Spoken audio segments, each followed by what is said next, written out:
The wind carried the scent of dust and hay across the wide Texas plains as Jack leaned against the fence, his hat pulled low to shade the lines of worry etched into his face.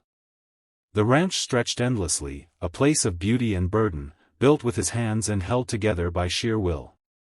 He had buried his wife years ago, the loneliness settling in his chest like an ache that never faded.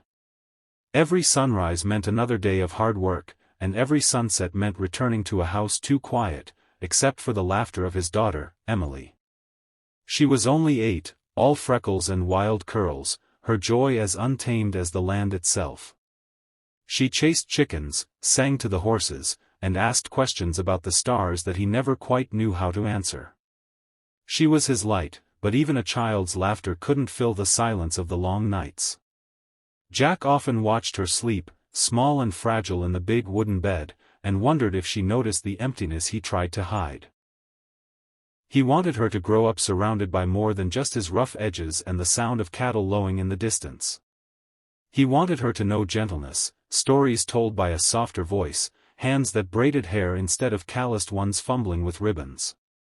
The thought of sending for a wife was not born of romance but of desperation, a prayer whispered into the dark that someone out there might bring warmth back into their lives. That night, as the lantern flickered on the kitchen table, he sealed the letter with a heavy heart, unsure if hope could travel by train. He didn't know what awaited him, but he knew the ranch, and his daughter, needed more than just him. The train whistle cut through the stillness of the dusty little town, and Jack shifted his weight uneasily as he stood by the platform, Emily clutching his hand. She stared at the iron beast with wide eyes, her small fingers sticky with nervousness. Then, through the haze of steam, a young woman stepped down with a worn leather suitcase. Clara. She wasn't what Jack expected, no fine dress, no air of polish, just a simple calico skirt, a faded shawl, and eyes that carried both strength and uncertainty. She paused for a moment, scanning the crowd, then found them, her lips curving into a hesitant smile that somehow felt warm against the cool morning air. Emily pressed closer to her father's leg, peeking out shyly as Clara knelt, bringing herself down to the child's height. "Hello there," she said softly, her voice gentle, like the hum of a lullaby. Emily said nothing, only blinked, but when Clara offered her hand instead of reaching for her, the little girl studied it for a long moment. Jack watched, his chest tight with something he couldn't name. Clara's hand stayed out, patient and steady, until at last Emily's small fingers slipped into hers, tentative but curious. That single gesture loosened something in the air between them. Jack cleared his throat, tipping his hat, uncertain of what to say or how to begin a life with a stranger. Clara rose, clutching her suitcase with one hand and Emily's tiny fingers with the other. "Thank you for coming," Jack muttered, his voice rough from disuse. She nodded, her eyes holding his for a breath longer than he expected. As they turned toward the waiting wagon, Jack realized this woman hadn't just come to the ranch, she had stepped directly into the fragile heart of his little family. The days that followed were marked by a strange kind of quiet, the kind that felt less empty and more, waiting. Clara moved through the old ranch house with gentle footsteps, her presence never loud, never demanding. She swept the porch, mended worn shirts with steady hands, and filled the kitchen with the aroma of simple stews that warmed more than just their bellies. Jack kept his distance at first, watching her like he would a storm on the horizon. Unsure if it meant rain for the land or trouble for the herd. Yet it wasn't him she seemed most concerned with.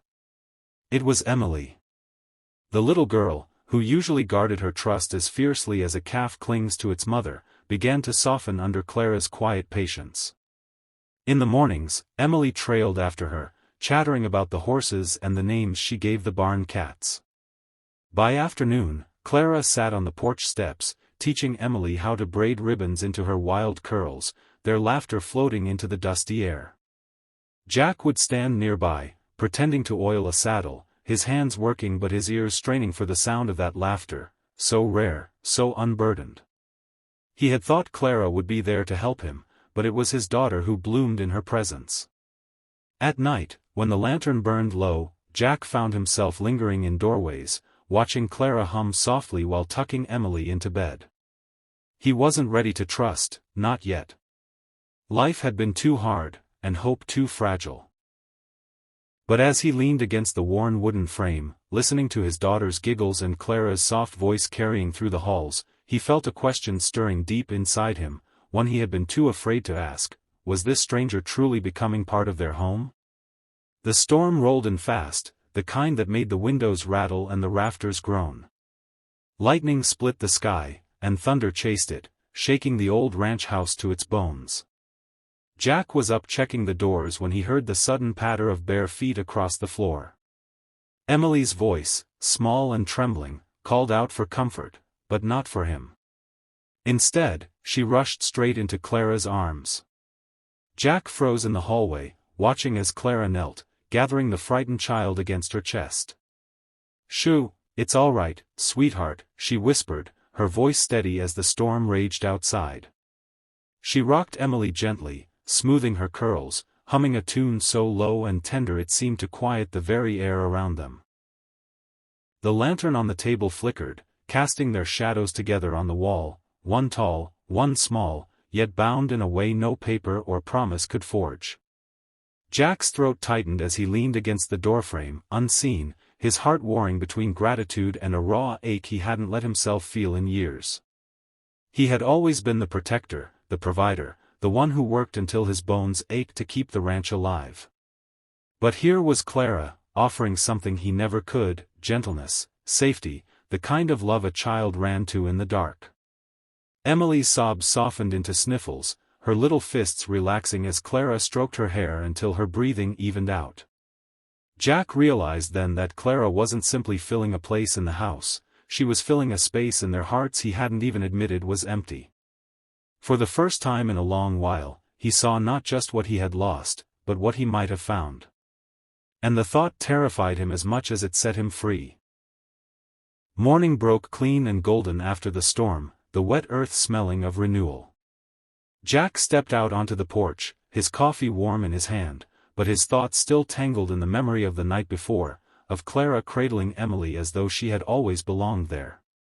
He heard the screen door creak and felt a tug at his sleeve. Emily stood there, her curls still messy from sleep, her eyes wide with a certainty that only children carried. "Daddy," she whispered, glancing toward Clara, who was hanging laundry on the line, sunlight catching in her hair. Then she looked up at him, her voice steady, her little heart unguarded. "Can she stay forever?" The words pierced deeper than Jack expected. His hand trembled slightly around his coffee, and for a moment he couldn't speak. He turned toward Clara, who had paused, sensing their eyes on her. She met his gaze, startled, hope flickering like a fragile flame she didn't dare shield. Jack swallowed hard, kneeling down so Emily could see the truth in his face. He pulled her close, wrapping an arm around her tiny shoulders, and then, without thinking, extended his other arm toward Clara. She hesitated, only a heartbeat, then stepped into the circle of his embrace. For the first time since his wife's passing, Jack felt something loosen inside him, a weight lifting, replaced by a warmth he thought he'd buried forever. His family was no longer broken, it was becoming whole again, in the most unexpected of ways. Emily giggled, squeezed between them, as if she already knew the answer. Jack pressed his cheek to her hair, his eyes meeting Clara's over the top of his daughter's head. And in that quiet, unspoken moment, he understood, love hadn't come the way he planned. It had come better.